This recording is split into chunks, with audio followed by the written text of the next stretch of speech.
Es un verdadero gusto, chicos, poder compartir con ustedes esta clase. El día de hoy vamos a hablar acerca del poder, ¿ya? Entonces, para hablar acerca del poder, nosotros tenemos que, obviamente, entender ciertos conceptos y ciertos criterios, ¿no es cierto? Para eso quisiera empezar la clase con un pensamiento de este señor Gardner que les envié en el documento de la semana pasada, que dice, la clave para salir de esta crisis está en la educación, ¿sí? Este es el mensaje de inicio de la clase del día de hoy. Pasamos a presentar la destreza con criterio de desempeño que tenemos que desarrollar nosotros y dice que tenemos que explicar el origen del poder, la autoridad y la libertad, su interrelación y las razones de la dificultad para manejarlos. Entonces, chicos, todo esto nosotros tenemos que desarrollar, entonces vamos a empezar a desarrollar de dónde se origina el poder, ¿no es cierto? Y obviamente el poder y la autoridad y la relación que tiene el poder y la autoridad con la razón, ¿no es cierto? Con nuestro pensar. Entonces, chicos, aquí tenemos un mito griego que después de que se acabe la clase, ustedes lo van a leer, son la diapositiva 4, 5, 6, 7 y 8. ¿Sí? Esos mitos griegos es para que ustedes se ubiquen y entiendan más o menos cómo nace lo occidental, de dónde nace la idea de eurocentrista, que más luego vamos a ver qué significa. Entonces, para entender el poder, chicos, nosotros podemos entenderlo desde las ciencias humanas, ¿no es cierto? Y para eso nosotros vamos a analizar este libro de Michel Foucault que se llama La verdad y las formas jurídicas, ¿no es cierto? Entonces, en este libro, en la parte tercera, ¿no es cierto? En la división tercera del libro está la definición, un breve acercamiento de cómo aparece el poder, cómo se origina el poder. Entonces, este señor la origina de dos maneras arcaicas, ¿no es cierto? El poder se origina de dos maneras arcaicas. Uno, teniendo en consideración la relación de la civilización griega, ¿no es cierto? Que ya por eso les puse que lean ese mito de origen de los dioses griegos, para que más o menos se vayan empapando de qué estamos hablando de lo griego. Entonces, el poder se origina con dos guerreros que se están enfrentando, ¿no es cierto? La idea de cada uno de los guerreros es demostrar quién tiene la verdad y quién obviamente no la tiene. Entonces, el poder desde un punto de vista de la civilización griega se orienta desde la verdad. El objetivo es buscar la verdad, ¿no es cierto? Para eso plantean ellos, si tú eres capaz de jurar ante los dioses que no hiciste lo que yo afirmo que hiciste. Nos confrontamos, yo te indilgo, ¿no es cierto?, alguna situación y tú tienes que demostrar o buscar la verdad de esa situación. Esa es una manera de que nos presenta cómo aparece el poder. La otra es con el mito de Edipo Rey. ¿Por qué de este mito? Porque este mito contiene un litigio criminal, ¿no es cierto? Básicamente el poder viene evolucionando en la rama de las ciencias sociales por parte del derecho, ¿no es cierto? El tema de la jurisprudencia. Entonces, se presenta un litigio criminal. ¿Quién mató al rey Layo? ¿No es cierto? Entonces, la idea del Dicen mito... Dígame. Kelly González que si le puede dejar entrar de favor. Por eso en la anterior clase me faltó tiempo con ustedes, jóvenes. A ver, dejémosles entrar a estos chicos. Ya, a ver.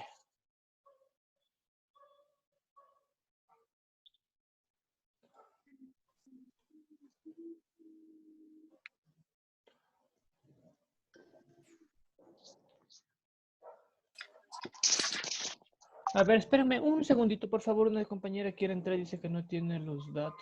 Bueno, no sé ahorita cómo enviar. Aquí está, aquí está.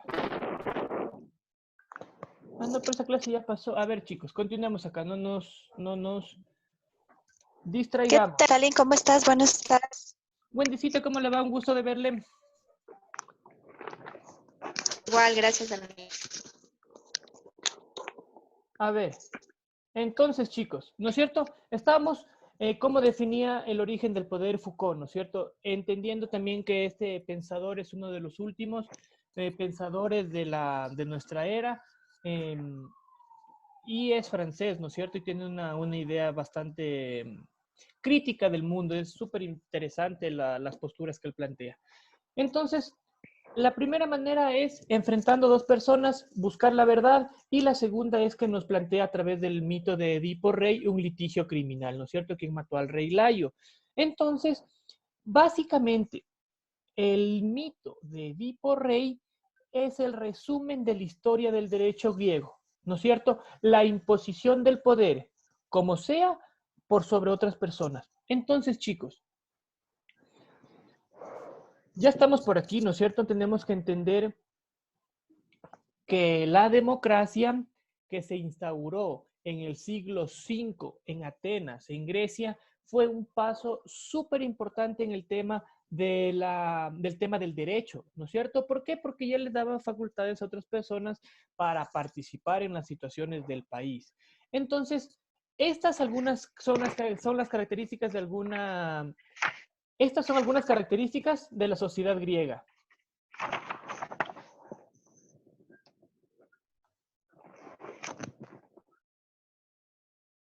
Estas son las características, algunas de las características de la sociedad griega, ¿no es cierto? Tenía, en vista de algún litigio, de algún problema, tenía una forma racional que nosotros podíamos entregar pruebas o demostrar, ¿no es cierto?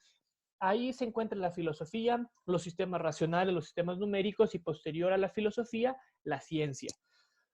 Se desarrolla en el tema del derecho en Grecia el tema de la persuasión, de la retórica. Les pongo ahí el ejemplo de José María Velasco Ibarra, el expresidente ecuatoriano que necesitaba solamente de un balcón. Tenía una retórica, una manera de persuadir, de convencer a la gente tan potente que le dio algunas presidencias en nuestro país, ¿no es cierto? Y en tercer lugar, había un desarrollo del tipo del conocimiento, pero por medio de la indagación, por medio de la investigación, por medio de la búsqueda, ¿no es cierto? Entonces, había una situación, alguien le mató a alguien, ¿no es cierto? Edipo le mata al rey Layo, entonces nosotros tenemos que llenarnos de pruebas, y para llenarnos de pruebas, nosotros recurrimos a la indagación, o en este caso el testimonio o recuerdos de alguien que haya presenciado el hecho, ¿no es cierto? La idea es buscar y descubrir la verdad, ¿no es cierto? Entonces, básicamente, en la búsqueda de la verdad es que se desarrollan los sistemas filosóficos, retóricos y empíricos de la sociedad, del pensamiento griego de ese entonces, ¿no es cierto? Que se estaba originando el poder como tal.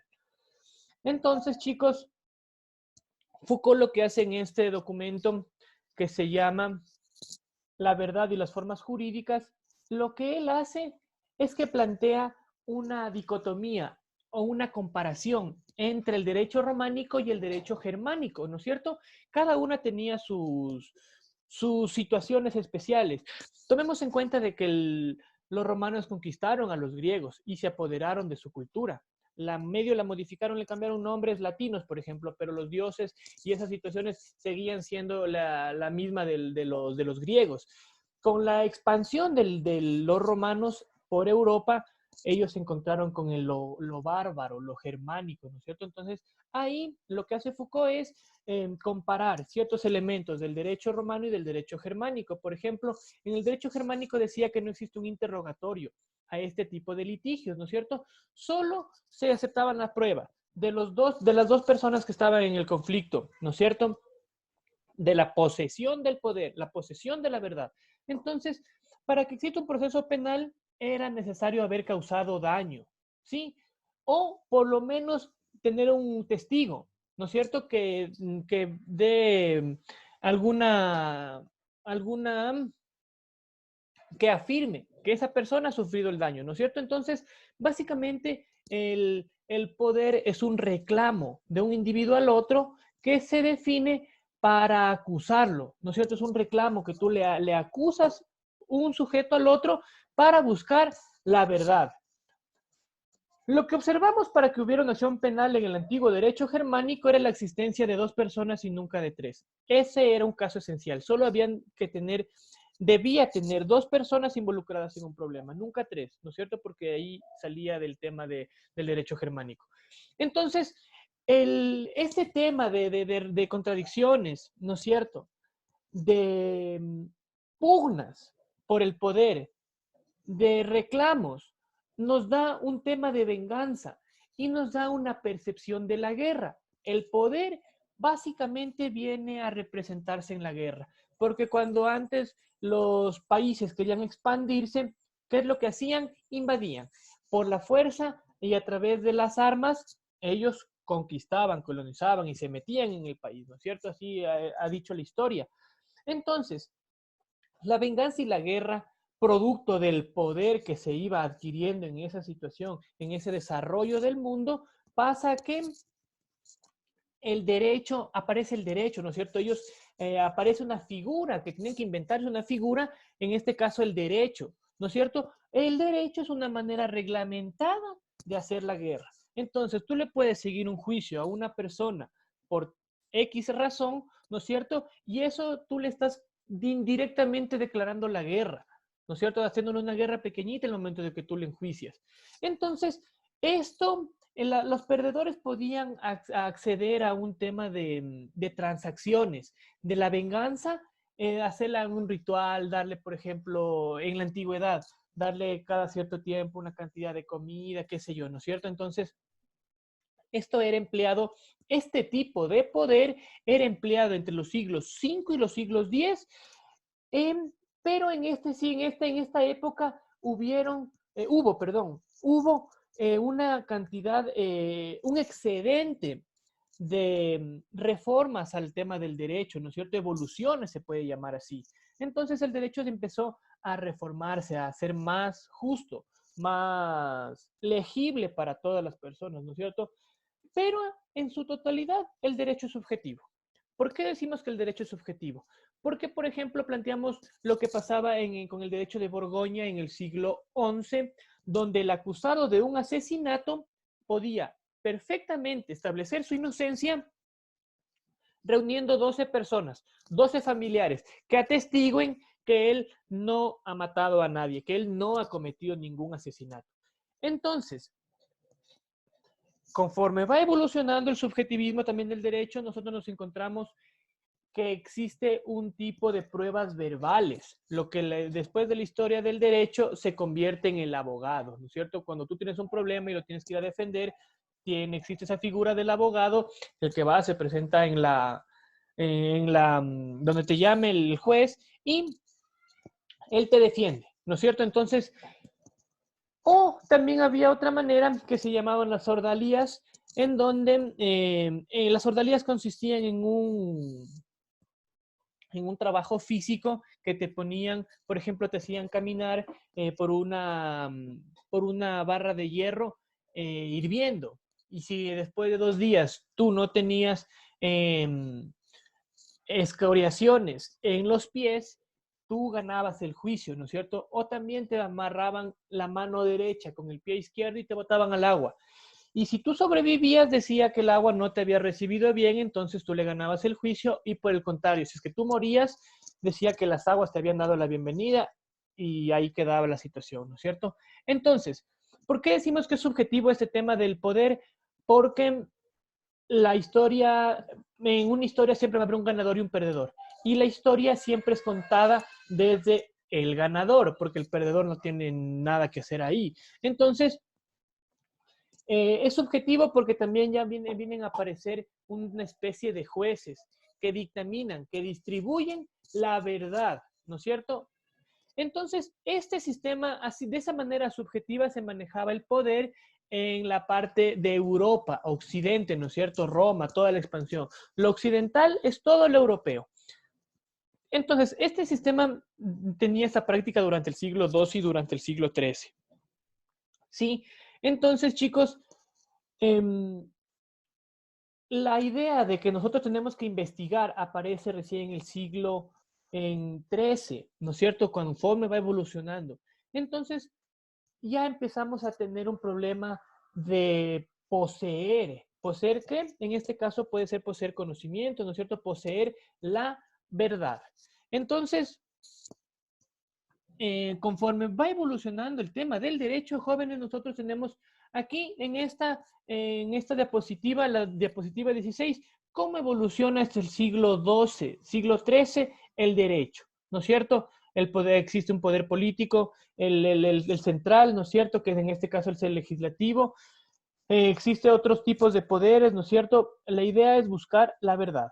¿Qué es lo que pasa? Esto es una evolución que nos dice Foucault desde un punto de vista, recordemos que él es francés, desde el punto de vista eurocéntrico. Es más, hace una pequeña crítica él también a lo eurocéntrico, a lo occidental, a lo europeo, pero con los elementos que hemos visto anteriormente. Aquí tenemos en esta diapositiva, jóvenes, el tema de la verdad, por si acaso no se les haya quedado bien claro que la verdad no existe, lo que existe es una interpretación de la verdad desde cada uno de nosotros. Entonces, la verdad como tal no existe. ¿Ya? Si es que les quedó dudas acerca de este tema, de lo que dice Foucault, de qué es la verdad, que el poder es verdad, entonces ustedes acá en la parte inferior izquierda, no sé si alcanzan a ver, aquí justo lo estoy subrayando, hay un enlace del YouTube. Hay un profesor de filosofía espectacular en ese enlace, dura 5 minutos el video. Les sugiero que lo vean para que entiendan de mejor manera qué es la verdad y qué es el poder según la evolución que nos explica Foucault. ¿No es cierto? Entonces, chicos, desde ahí, desde un punto de vista francés de Foucault, cómo nos ha traído el tema del poder, cómo nos ha condensado, ha comprimido el tema del poder.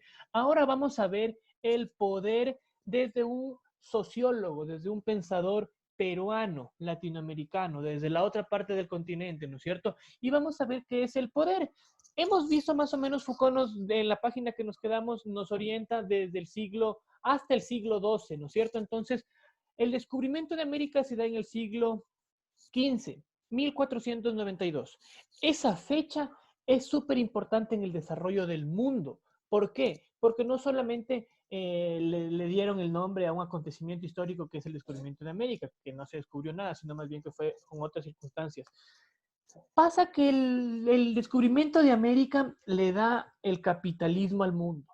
¿Por qué? Por la gran cantidad de posesión de recursos naturales que existía aquí, el oro y la plata y algunos otros metales, ¿no es cierto? Entonces, con el descubrimiento de América aparecen otras ideas de cómo se origina el poder, jóvenes.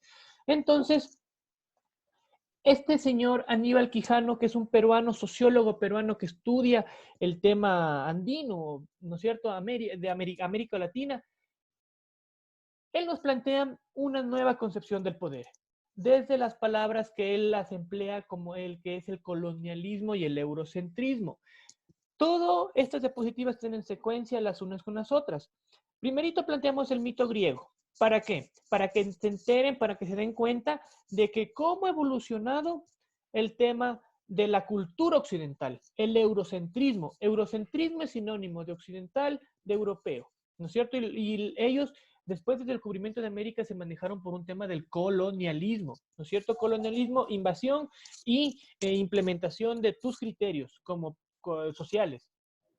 Entonces, lo que plantea Aníbal Quijano es que después del descubrimiento de América se pone otra clasificación del poder y ellos los clasifican por la idea de raza, ¿no es cierto? Ellos construyen una idea mental que vive en cada uno de nuestras cabezas y nos dominan de una manera que nos hacen creer de que existen razas, ¿no es cierto? El poder mundial existen razas. El blanco es el europeo, el eurocéntrico. Lo blanco es relacionado a lo eurocéntrico, a lo colonial.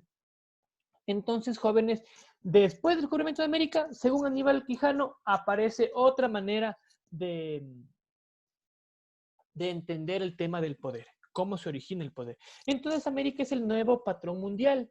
Recordemos, la modernidad surge a partir del siglo XV con grandes cambios como son la conquista de América, la imprenta, el desarrollo de la imprenta, la reforma protestante y el renacimiento. El renacimiento es súper importante. y la revolución científica, ¿no es cierto? Que ya empezamos a desarrollar la ciencia como tal. Dejamos a un lado la filosofía y ya nos dedicamos a comprobar, ¿no es cierto? Entonces, a partir del siglo XV, la primera identidad que se prefabrica a nivel del mundo es la identidad americana. Entonces, después del descubrimiento de América, es más, Napoleón Bonaparte nos dice América Latina, es la primera persona que nos denomina como América Latina, ¿no es cierto? Entonces, siglo XV es muy importante para el cambio del poder mundial. Poder, ¿no es cierto? Estamos viendo cómo se origina el poder, luego del descubrimiento de América se origina otro tipo de poder, ¿no es cierto? Entonces, ellos plantean la idea del poder desde un punto de vista desde la raza, ¿no es cierto? Desde un tema de vista biológico. Consideran que nuestra biología es inferior a todo lo eurocéntrico, todo lo europeo, ¿no es cierto? Ellos vinieron con esa idea a colonizar. Entonces, esta manera de colonizar, primero por la idea de raza, nos lleva a nosotros nos da como consecuencia de que ellos nos puedan controlar por medio del trabajo. De esa segunda manera es como ellos nos controlan nuestra manera de pensar, nuestra manera de ver. ¿Cómo? Con el trabajo, administrando el trabajo. Entonces, primero, raza es una categoría mental de la modernidad, planteada por los conquistadores, ¿no es cierto? Difundida y diseminada por los conquistadores. Raza es una categoría mental de la modernidad. Entonces, esta idea de raza ocupa un espacio desde que aparece América en el mapa del mundo. Desde ahí, si no, no tiene otra situación entendible de la idea de raza. ¿Qué pasa entonces? Ellos empiezan a clasificar según las diferencias fenotípicas. Los conquistadores empiezan a clasificar según nuestro color de piel. ¿Ya? Históricamente aparecen nuevas identidades, los indios, los negros y los mestizos. Entonces, de esta manera nos colonizan, ¿no es cierto? Codificando el tema de los colores. Tú eres más blanquito, tú eres más negrito, tú eres más esto, más lo otro, entonces te van clasificando, ¿no es cierto? Obviamente, les recuerdo, lo blanco es la idea del occidentalismo, de lo eurocéntrico, de lo europeo, ¿no es cierto? El blanco, clásico europeo. Entonces, dentro de nuestro territorio, los negros constituyen una raza muy importante porque es la raza que trabaja, la fuerza productiva. Y los indígenas vienen a desempeñar labores menos fuertes, como el tema de administración de una hacienda, qué sé yo, ¿sí me entienden? Entonces, así va apareciendo el tema del poder desde una sociedad colonial, luego del descubrimiento de América. ¿Sí? Entonces, luego de la conquista de América, Europa se plantea conquistar el mundo a través de una perspectiva eurocéntrica. ¿Cómo? Conquistando el conocimiento. ¿No es cierto? Entonces, el nuevo objetivo, luego de América, desde la visión eurocéntrica, es abarcar el conocimiento en su totalidad. Entonces, desde esa idea, los europeos plantean qué es europeo y qué no es europeo. ¿No es cierto? Entonces empiezan a decir, todas las características europeas tienen esa condición y todo lo que no sea europeo no es eurocéntrico, ¿no es cierto? Entonces invadían a través de la idea del eurocentrismo. Aquí vale recalcar, no sé si tienen la posibilidad de leerse este librito de aquí que se llama El Principito, que es una historia de niños, que no es tan para niños, pueden hacer una tesis magistral solo con este librito que se supone que es para niños. Entendiendo, leyendo el capítulo 10 del Principito de Antoine de Saint-Exupéry y contrastar con este pensamiento que dice: desde entonces ha demostrado ser el más eficaz y perdurable instrumento de dominación social universal, pues de él pasó a depender inclusive otro igualmente universal, pero más antiguo, el intersexual o de género.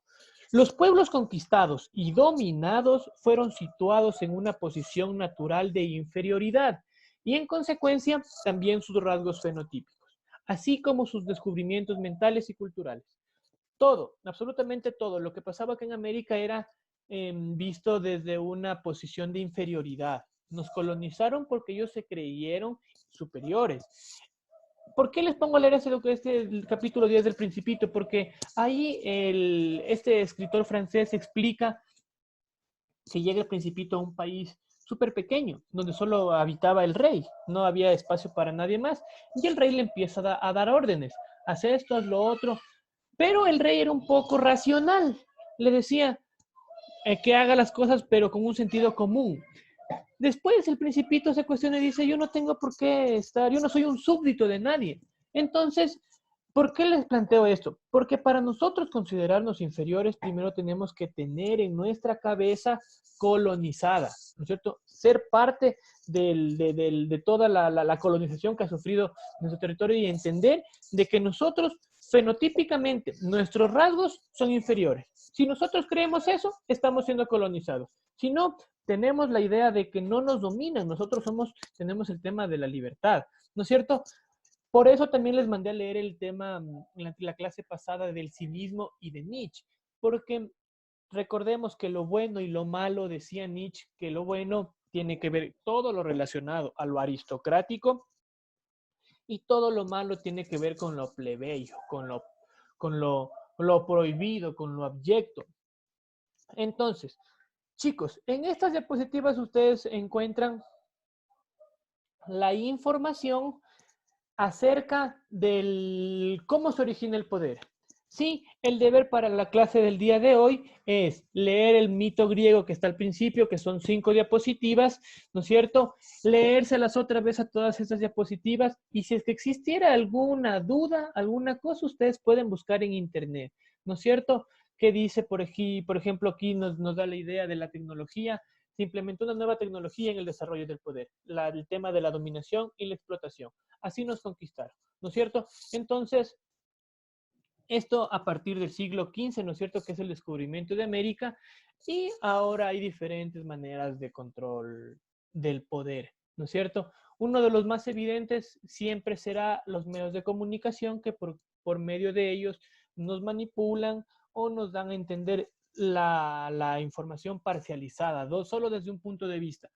Porque es importante, chicos, contrastar lo que nos dicen las fuentes para nosotros sacar una conclusión y ver si es que está bien o mal lo que nos dicen esas personas que nos están exponiendo el tema.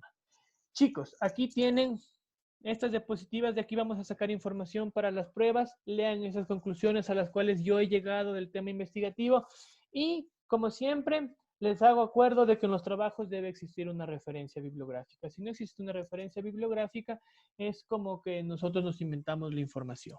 Entonces, chicos, estas diapositivas les voy a hacer extensivas a ustedes. Tienen que leer un cuento que se llama no me acuerdo cómo se llama muy bien, La libertad de los videojuegos, algo así se llama. Tienen que leer ese cuento y que habla acerca de la realidad un poco y un tema de la libertad. Y sacar sus conclusiones. ¿Tiene alguien alguna duda tal vez del tema del día de hoy que hemos visto acerca del poder? Chicos, ¿alguien alguna duda? No, por si acaso, este video sí lo grabé y voy a subirle al canal institucional para que si tienen alguna duda lo vuelvan a ver. Con todo, en las diapositivas está mucha información valiosa, tienen que leer de ahí, sacar las conclusiones ustedes con el cuento que lean y nada más. Eso ha sido el día de hoy, la clase de el origen del poder. ¿Sí? ¿Tienen alguna duda, chicos? ¿Nadie? ¿Segurísimos? ¿No tienen ninguna duda? No. Bueno, mejor. Me agrada mucho, chicos, me agradó mucho verlos, conversar con ustedes, compartir este espacio de educación y nos volveremos a ver la próxima clase. Sí, estén atentos, por favor, al tema de los horarios, de los links, que cada semana hay información actualizada y nuevos lineamientos, los cuales tenemos que obedecer. Entonces, estar atentos a cualquier indicación, ya saben, me comunican cualquier cosa por WhatsApp, por Educay, y yo ya les voy a hacer extensiva la planificación de esta semana y las diapositivas con las que trabajamos.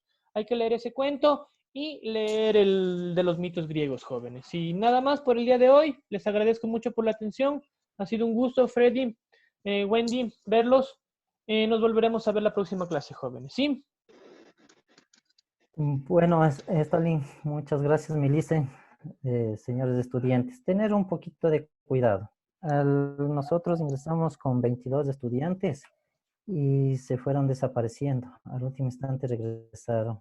De la misma manera, pues hay que tener en cuenta, ¿no? El esfuerzo que hace el docente, obviamente ustedes también, para asimilar lo poco o lo mucho a través de este medio tecnológico. No se olviden que el beneficio es tanto para ustedes como para nosotros, ¿sí? Hagamos de este tiempito que sea provechoso y pues muchas bendiciones del resto del día, chicos, chicas, y Milicen, bendicita igual. Bueno, chicos, de mi parte igual, un gusto. Ustedes saben que cuentan conmigo. Si necesitan alguna cosa, por favor, comuníquese y tomemos en cuenta la recomendación también que las puso hoy en la mañana. Pueden poner esas fotografías y todo, poner su nombre y algo agradable, no tengan ningún problema, joven. Gusto, que Dios les diga una linda tarde a todos. Muy amable, entonces con las indicaciones que nos dieron los compañeros, les agradezco, jóvenes, ha sido lindo trabajar el día de hoy con ustedes. Un gusto verlo, Freddy, Wendy, hasta luego, que les vaya muy bien. Nos veremos en la próxima clase. Chao, jóvenes, Hasta luego, gracias. que les vaya bien. Hasta luego, Alicia, igualmente. Hasta luego. Hasta luego. Hasta luego.